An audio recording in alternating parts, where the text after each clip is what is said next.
Hello, otter friends. It's so good to see you again. Today is our 7th day of school. All week we've been practicing how to introduce ourselves. Remember, when you introduce yourself, you want to make sure your body is facing the person, your eyes are looking at them, and you are speaking clearly so they can hear you. Now, the other part of introductions is making sure you're listening when someone introduces themselves. In our class, it's really important that we are kind and we listen with our eyes, ears, and heart. I know that you're listening with your heart when you look at the person speaking and you make sure to try and remember their name. Names are very important, and it's very important to do your best to try and remember the names of your friends. Sometimes friends have names that are different, and we need to learn how to say their names correctly. When we call our friends by the name that they prefer, it shows them that we care about them and that we're kind. Let's read a story about a girl with a very special name. Chrysanthemum. The day she was born was the happiest day in her parents' lives. "She's perfect," said her mother. "Absolutely," said her father. And she was. She was absolutely perfect. "Her name must be everything she is," said her mother. "Her name must be absolutely perfect," said her father. And it was. Chrysanthemum. Her parents named her Chrysanthemum. Chrysanthemum grew and grew and grew. And when she was old enough to appreciate it, Chrysanthemum loved her name. She loved the way it sounded when her mother woke her up. She loved the way it sounded when her father called her for dinner. And she loved the way it sounded when she whispered it to herself in the bathroom mirror. Chrysanthemum, chrysanthemum, chrysanthemum. Chrysanthemum loved the way her name looked when it was written with ink on an envelope. She loved the way it looked when it was written with icing on her birthday cake. And she loved the way it looked when she wrote it herself with her fat orange crayon. Chrysanthemum, chrysanthemum, chrysanthemum. Chrysanthemum thought her name was absolutely perfect. And then she started school. On her first day, Chrysanthemum wore her sunniest dress and her brightest smile. She ran all the way. "Hooray," said Chrysanthemum, "school!" But when Mrs. Chud took roll call, everyone giggled upon hearing Chrysanthemum's name. "It's so long," said Joe. "It scarcely fits on your name tag," said Rita, pointing. "I'm named after my grandmother," said Victoria. "You're named after a flower." Chrysanthemum wilted. She did not think her name was absolutely perfect. She thought it was absolutely dreadful. The rest of the day was not much better. During nap time, Victoria raised her hand and informed Mrs. Chud that Chrysanthemum's name was spelled with 13 letters. "That's exactly half as many letters as there are in the entire alphabet," Victoria explained.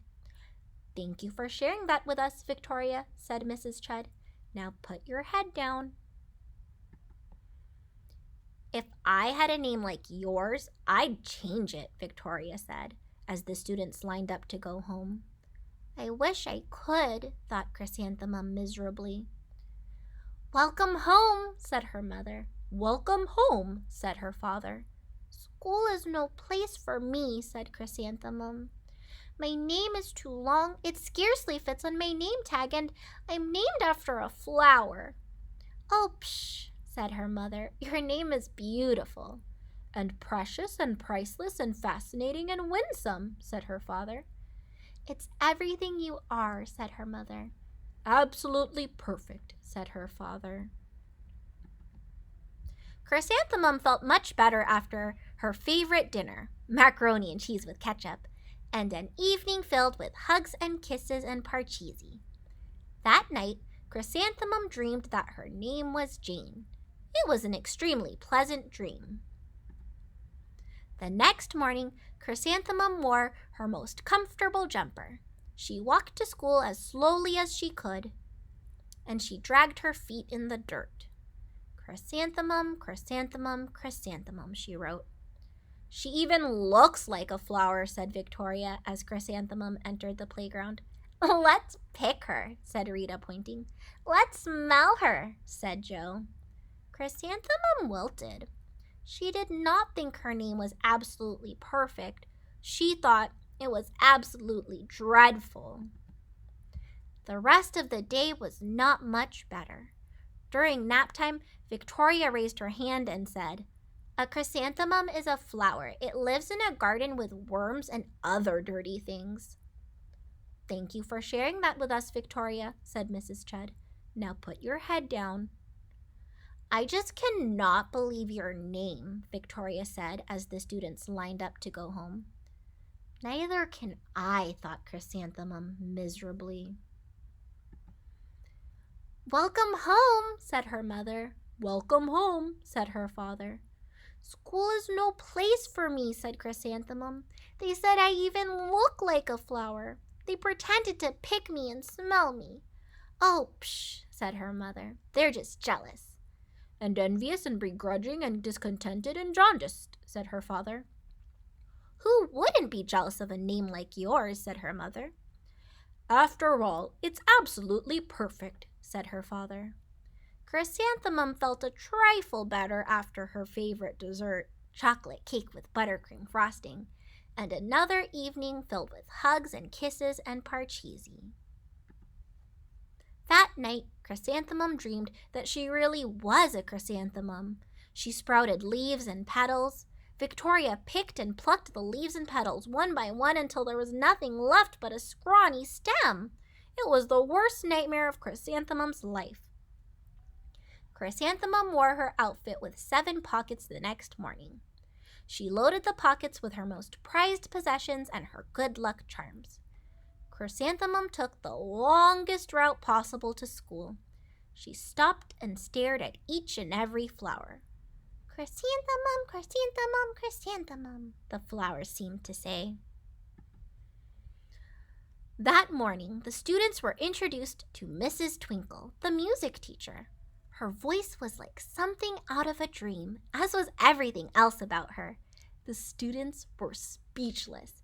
They thought Mrs. Twinkle was an indescribable wonder. They went out of their way to make a nice impression. Mrs. Twinkle led the students in scales. Then she assigned roles for the class musical. Victoria was chosen as the dainty fairy queen. Rita was chosen as the spiffy butterfly princess. Joe was chosen as the all-important pixie messenger. And Chrysanthemum was chosen as a daisy. Chrysanthemum's a daisy, chrysanthemum's a daisy, Joe, Rita, and Victoria chanted, thinking it was wildly funny. Chrysanthemum wilted. She did not think her name was absolutely perfect. She thought it was absolutely dreadful. What's so humorous? Asked Mrs. Twinkle. Chrysanthemum, was the answer. Her name is so long, said Joe. It scarcely fits her name tag, said Rita, pointing. I'm named after my grandmother, said Victoria. She's named after a flower. My name is long, said Mrs. Twinkle. It is, said Joe. My name would scarcely fit on a name tag, said Mrs. Twinkle. It would, said Rita, pointing. And, said Mrs. Twinkle, I'm named after a flower, too. You are? Said Victoria. Yes, said Mrs. Twinkle. My name is Delphinium, Delphinium Twinkle, and if my baby is a girl, I'm considering Chrysanthemum as a name. I think it's absolutely perfect. Chrysanthemum could scarcely believe her ears. She blushed, she beamed, she bloomed. Chrysanthemum, chrysanthemum, chrysanthemum. Joe, Rita, and Victoria looked at Chrysanthemum longingly. Call me Marigold, said Joe. I'm Carnation, said Rita, pointing. "My name is Lily of the Valley," said Victoria. Chrysanthemum did not think her name was absolutely perfect. She knew it. Overall, the class musical was a huge success. Chrysanthemum was absolutely perfect as a daisy. Victoria made the only mistake. She completely forgot her lines as the dainty fairy queen. Chrysanthemum thought it was wildly funny, and she giggled throughout the entire Dance of the Flowers. Eventually, Mrs. Twinkle gave birth to a healthy baby girl, and of course, she named her Chrysanthemum. Poor Chrysanthemum. Those friends were not very kind in the beginning of the story. We should never make fun of someone's name. Names are special. I'm glad the teacher showed those friends that everyone's name is beautiful and special, just like all of you. Let's have a small wiggle break. Can you say this rhyme with me? This is my right hand, I raise it high. This is my left hand, I touch the sky.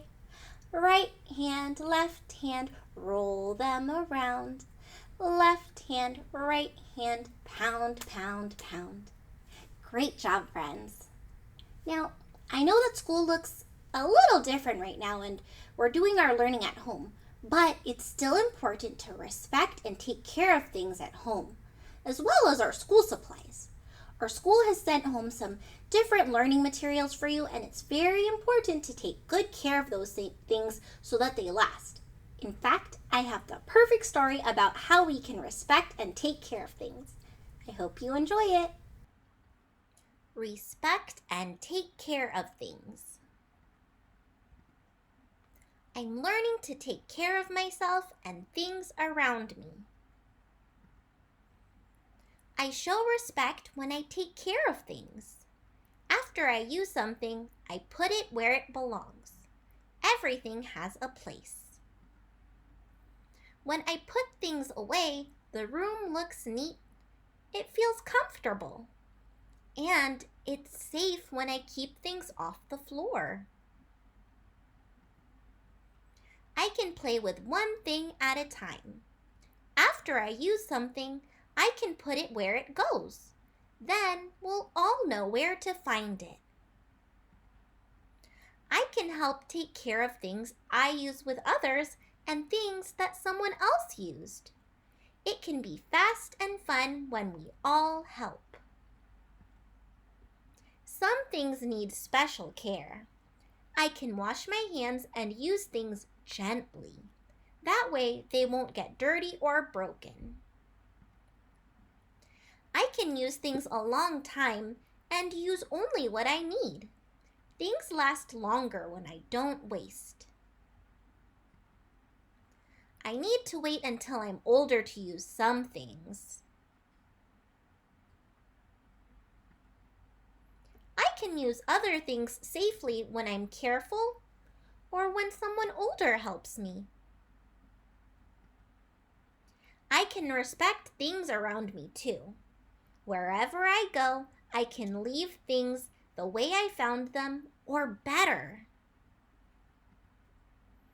When I pick up trash and litter, I help keep places beautiful. I can recycle too. I can use things again or in a new way. People can trust me to leave their things alone.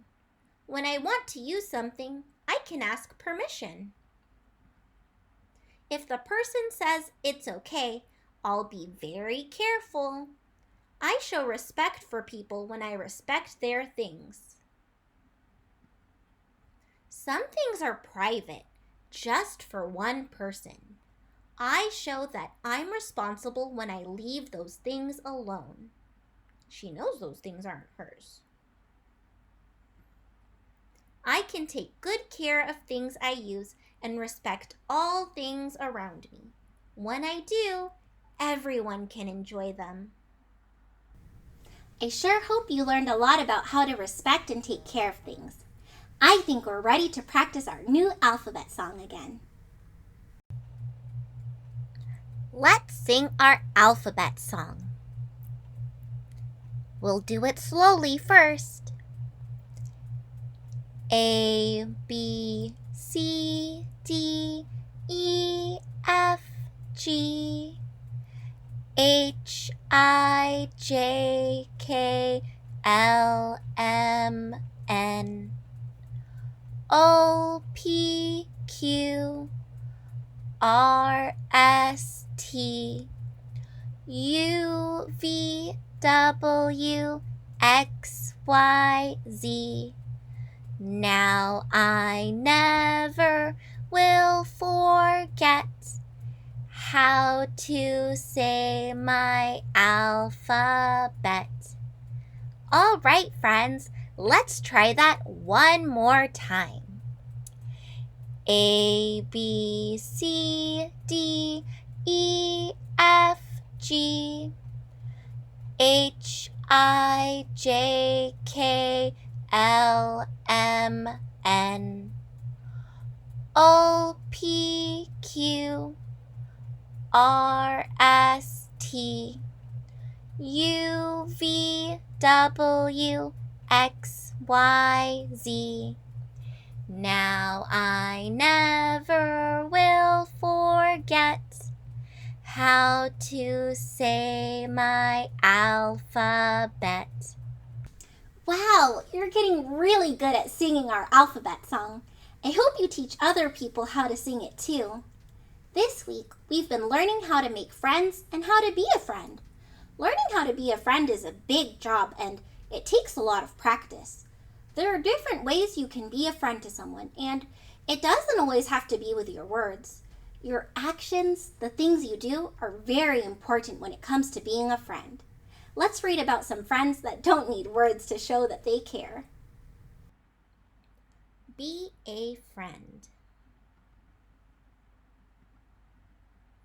Be a friend.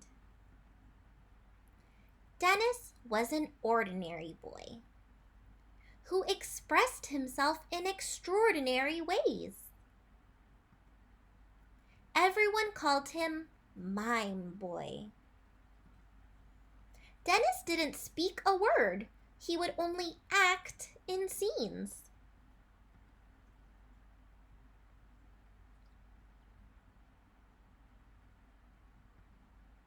Some children would show and tell in class.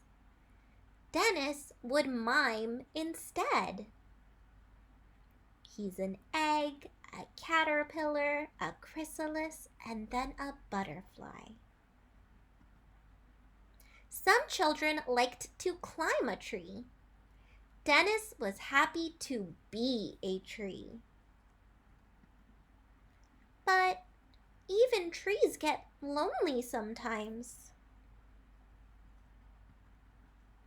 Dennis felt invisible. It was as if he were standing on the other side of a wall. Until one day, Dennis kicked an imaginary ball. And someone caught it. Her name was Joy. There was no wall between Dennis and Joy. It was more like a mirror. They saw the world the same way. Dennis and Joy didn't speak a word because friends don't have to. But they laughed out loud with jazz hands. For all the world to see. Oh, that's wonderful. Now he has lots of friends. I had so much fun reading all those books with you today. I can tell your brain is growing a whole lot. Today you are 7 whole days smarter. I'll see you again tomorrow.